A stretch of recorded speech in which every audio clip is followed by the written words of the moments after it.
Salat secara bahasa artinya doa meminta kebaikan.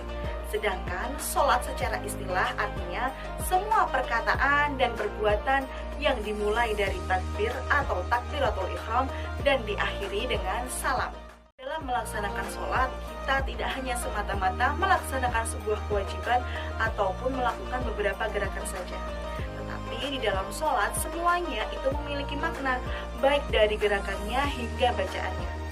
Bahkan Rasulullah juga mencontohkan gerakan sholat yang sangat detail dari awal hingga akhir. Hal itu menunjukkan bahwa sholat memiliki kedudukan yang sangat penting di dalam agama Islam. Selain memiliki keutamaan, sholat juga memiliki makna-makna baik yang memberikan manfaat bagi yang mengerjakannya. Lalu, apa saja ya Kak makna-makna dari sholat itu? Makna yang pertama yaitu sarana untuk menyadarkan diri bahwa kita adalah hamba yang lemah dan kerdil di hadapan Allah Subhanahu wa Ta'ala. Kita adalah manusia yang sudah diciptakan dengan bentuk yang paling baik.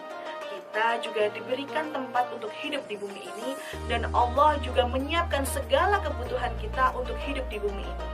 Lalu bagaimana bisa kita sombong adik-adik? Maka dari itu kita harus mengerjakan sholat sebagai sarana untuk menyadarkan diri bahwa kita adalah hamba yang lemah dan Allah adalah Tuhan yang maha agung. Makna yang kedua yaitu mencegah diri dari perbuatan tercela.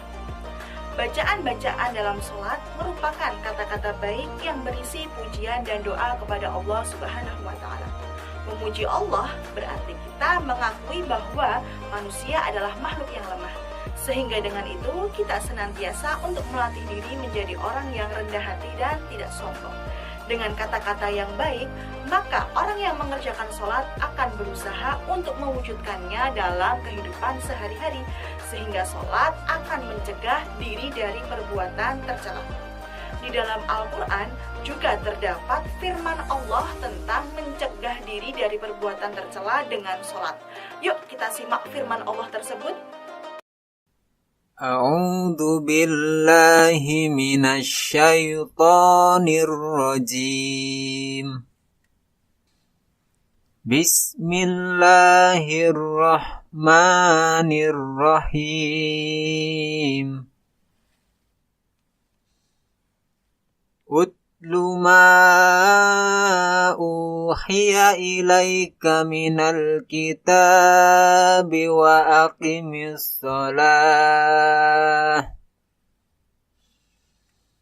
Innas salata tanha 'anil fahsya'i wal munkar. Waladhikrullahi akbar. Wallahu ya'lamu ma tasna'un. Yang artinya, bacalah apa yang telah diwahyukan kepadamu, yaitu Alkitab, Al-Quran, dan dirikanlah sholat. Sesungguhnya sholat itu mencegah dari perbuatan-perbuatan keji dan mungkar. Dan sesungguhnya mengingat Allah atau sholat adalah lebih besar keutamaannya dari ibadah-ibadah yang lain.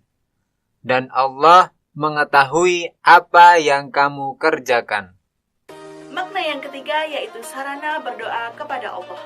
Sholat merupakan salah satu sentuhan kasih sayang Allah kepada kita semuanya. Karena dengan sholat, Allah memberikan kita waktu untuk berdoa dan mengadu atas segala permasalahan hidup kita. Bahkan Rasulullah SAW ketika mengalami kesulitan ataupun permasalahan, beliau segera melaksanakan sholat. Bukan hanya ibadah dengan gerakan itu saja, tetapi dengan sholat kita bisa berdoa dan memohon ampun kepada Allah Subhanahu wa Ta'ala. Setelah kita mengerti tentang makna-makna sholat, adik-adik tahu nggak ya apa kerugian yang kita dapat ketika kita tidak mengerjakan sholat? Agar adik-adik lebih paham, yuk kita simak hadis berikut ini ya. anin nabiyyi sallallahu alaihi wasallam annahu dzakara sholata yauman faqala lahu man hafadha 'alaiha kanat lahu nurun wa burhanan wa najatan yaumal qiyamati wa man lam yakun lahu nurun wala burhanun wala najatun wa kana yaumal qiyamati ma'a Qaruna wa Fir'auna wa Hamana wa Ubayy bin Khalaf. Yang artinya Nabi Shallallahu Alaihi Wasallam pernah menceritakan tentang sholat pada suatu hari di mana beliau bersabda, orang yang memelihara sholat akan mendapatkan cahaya, petunjuk, dan keselamatan pada hari kiamat. Begitu pula orang yang tidak memeliharanya, ia tidak akan memperoleh hal tersebut. Ia akan bersama Qarun, Fir'aun, Haman, dan Ubayy bin Khalaf di hari kiamat. Hadis riwayat Ahmad dan At-Tabrani dari Abdullah bin Umar. Setelah kita membahas tentang makna-makna sholat, sekarang kita membahas tentang makna zikir. Zikir berasal dari kata zakara yazkuru, yang artinya mengingat ataupun menyebut. Sehingga zikir artinya mengingat Allah Subhanahu wa Ta'ala. Zikir dilakukan dengan mengucapkan lafal-lafal ataupun bacaan untuk mendekatkan diri kepadanya. Dan Allah memerintahkan hambanya untuk mengingatnya dengan sebutan yang banyak. Lalu, mengapa ya Kak kita harus melaksanakan zikir? Adik-adik Sobat Eksis, manusia pasti banyak sekali melakukan dosa. Nah, dengan berzikir itu merupakan salah satu cara untuk bertaubat dan memohon ampun kepada Allah Subhanahu wa Ta'ala.